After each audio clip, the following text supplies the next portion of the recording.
Magandang araw pong muli sa inyo lahat dyan mga kababayan. Yan po ang ating latest update, April 19, 2026. Dito po yan sa Nabotas po tayo. Natuloy-tuloy po nating i-update. Ito pong Southern Access Link Expressway. Right side going to Manila. Ito po yung tulay na naghahati ang Nabotas at ng Manila. Yan, nakikita po ninyo napakalaki na po ng progress dito.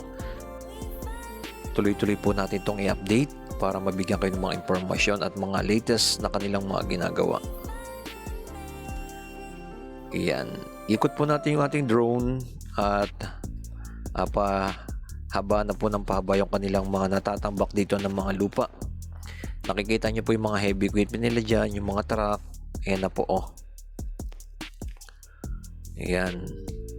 Dito sa area na to at tuloy-tuloy po ito mga kababayan ang kanilang ginagawa. Ang Southern Access Link Expressway or SALEX is a proposed expressway project in the Philippines aimed at the improvement access between Southern Manila, Metro Manila and nearby province, especially toward Cavite. Yan ang pinaka maganda dito, no? Yan, ang SALEX po mga kababayan ay dinesign para provide a direction connection for major roads in southern Metro Manila like Muntinlupa and Las Piñas. Yan, and ko-connect din po yan sa may New Manila International Airport and Cavitex Expressway. Yun ang pinakamaganda dyan.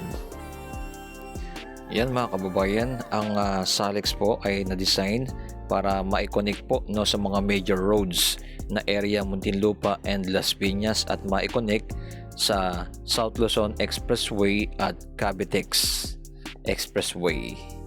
Yan ang ating aabangan sa mga hinaharap na ganito na po ang kanyang mga sitwasyon. Isa sa mga dahilan din po nito para mapabilis ang biyahe at mabawasan ang traffic po no ng papuntang Alabang, Zapote, yan mga busy na roads po yan eh. At syempre magkaroon ng shortened travel time between Metro Manila and Cavite. Yan, dire-diretso na po sila. Medyo palawak na po dito sa pinaka-area na to. Ayan, mahaba na po yung kanilang pagbubuhos at tuloy-tuloy po ito. Yan ang pinaka-update natin dito. Hanggang doon sa may pinakadulo, pupuntahan po natin doon. At syempre no, yung dyan sa may Nabotas Landfield ay tuloy-tuloy pa rin po ang 10 days na po. Bali ngayong araw ay 11 days na po. Ay may mga usok pa rin at apoy pa rin. Yan ang ating pinuntahan din para mapakita sa inyo. At syempre, yung Nabotas Coastal Bay Reclamation, ipapakita rin po natin sa inyo yan. Dahil itong SALEX po ay ko-connect din po dyan sa Nabotas Coastal Bay Reclamation na ginagawa na rin. Yan ang pinakamaganda sa ating pinaka-update na nito na tuloy-tuloy po natin na ipapakita sa inyo yung mga pagbabagong kaganapan dito po sa may Metro Manila. Yan.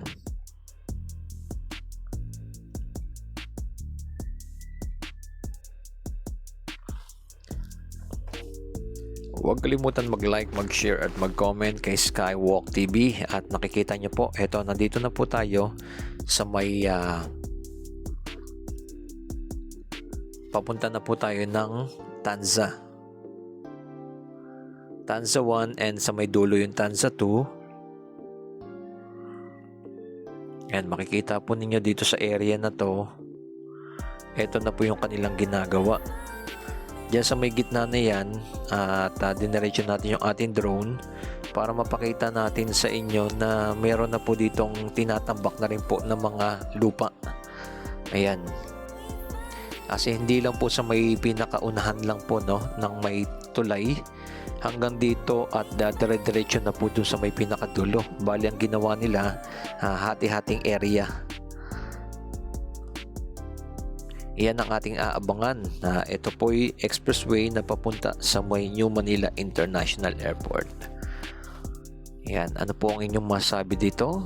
Na tuloy-tuloy na po at napakabilis na po ang magiging biyahe papuntang Bulacan, Metro Manila and Cavite.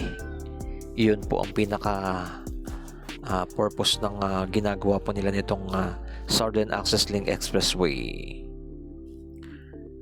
Ayan, dito po dinaanan nila dahil doon po kasi sa papuntang Navotas and Malabon ay wala po talagang dadaanan doon.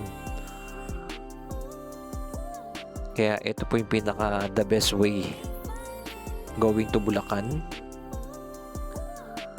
Ayan, kita nyo po dito sa area naman po na to ay napakalawak na rin po ng kanilang tinatambak. Nandiyan na po yung mga heavy equipment nila. Ayan o.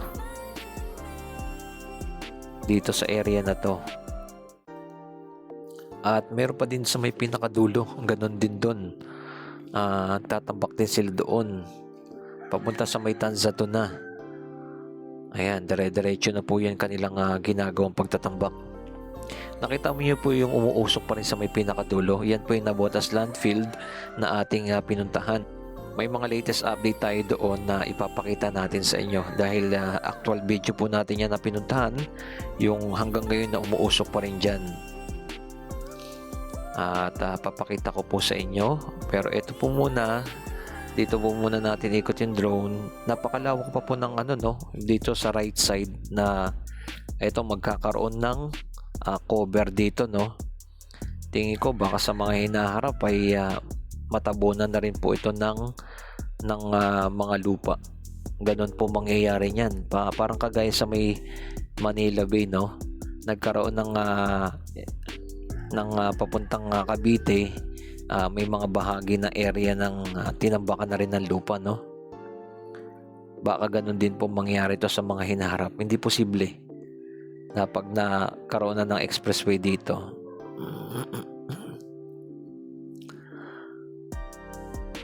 Yan ang ating mga latest update natin. Ayun, no, kitang-kita nyo sa may pinakadulo ay tuloy-tuloy pa rin po yung usok. Ang pinaka-problema po dyan, nagkakaroon na po ng sakit yung ating mga kababayan. Delikado sa may mga asthma. Kaya meron tayong mga nababalitaan na ay sinusugod na po sa ospital. Dahil po dyan sa mga usok na nangyayari. Papakita ko po sa inyo kung gaano kalala pong sitwasyon dyan sa may Navotas Landfield na ating ipapakita sa inyo. Yan ang ating mga latest update natin na tuloy-tuloy nating ina-update. At ito naman po ang Navotas Coastal Bay Reclamation. Ito naman po yung Navotas Coastal Bay Reclamation na umabot po na 650 hectares, mga kababayan. Napakalawak na po. Ito po sa may Tanzato. Dati ito'y tubig, nakita nyo yan, ay ngayon ay nagkaroon na po ng isla, no. Nakapagpatambak na po sila ng mga buhangin at ng mga lupa naman po ngayon after nilang tambakan, no. Estimated cost po pala nito umaabot ng 57 billion project. Ito pong Navotas Coastal Bay Reclamation. Yan. Ang kagandahan dito pag naitayo po na to ay magkakaroon po dito sa area ng residential area, commercial and business zone, industrial logistic hub. Yan. Yan, sa madaling salita, magkakaroon dito ng napakaraming business pag natapos po itong Navotas Coastal Bay Reclamation. Yan ang ating aabangan. Magkakaroon na napakalaking improvement po dito sa Navotas. Yun yung pinaka maganda dito sa ginagawa po nila. Tuloy-tuloy po yan, dire-diretso po yan. At tuloy-tuloy na po yung pagtatambak nila dito. Dati, konti pa lang po na itatambak nila nito yung mga latest update natin nito. Ngayon ay tingnan nyo na po hanggang doon sa may pinakadulo na. Ayan, o. Hanggang dito na po yung kanilang mga natatambak at i-connect po yan dyan sa ginagawang Navotas Landfield na ngayon po ay etong tambakan ng basura ay ngayon po ay hindi na po ito nagagamit. Na-stop na po ito. At yan, makikita po ninyo nagkaroon po dito ng sunog ng April 8. Yan. At eto na po yung kanyang sitwasyon. Hanggang ngayong araw na po ay tuloy-tuloy pa rin po yung usok na inilalabas dito at may mga konting apoy pa rin po. Pero yung pagtatambak ng mga lupa dito ay tuloy-tuloy na yan, dire-diretso po yan. Ito yung mega dike po dito sa may Dampalit, paikot po yan. Yung mega dike na yan. Hanggang dyan sa may pinakadulo. At yung pinakadulong-dulong unahan, yan na po ang New Manila International Airport. Ayan, salamat sa mga nag-like, nag-share at nag-follow kay Skywalk TV. Siyempre, ipakita rin po natin itong sitwasyon dito sa Navotas Landfill. Grabe oh, kita po ninyo yan. Ayan, ito po ikuha natin ng kahapon 3 PM. Yan po yung sitwasyon yan. At ngayon po natin in-upload ng umaga. Ayan oh. Kitang-kita po ninyo ay napakarami pa rin po ng usok ng lumalabas dyan. Kung matututukan po natin ang ating drone mamaya sa bandang unahan, papakita ko po sa inyo. Yan, hanggang dito po yung ginagawang Navotas Coastal Bay Reclamation. Ito na po yung usok na tinutukoy ko ng malapitan. Ibababa po natin yung ating drone para mapakita ko sa inyo na meron pang mga apoy at napakalawak pa po ng usok. Ayan. Bali po yung kalapit ng Obando, Valenzuela, apektado po dito sa usok na to, mga kababayan. Ayan, no? Yan, umaapoy pa rin po yan hanggang ngayon. Yan, like and comment and share. Maraming salamat sa inyo lahat dyan, and keep safe palagi, and God bless po sa atin.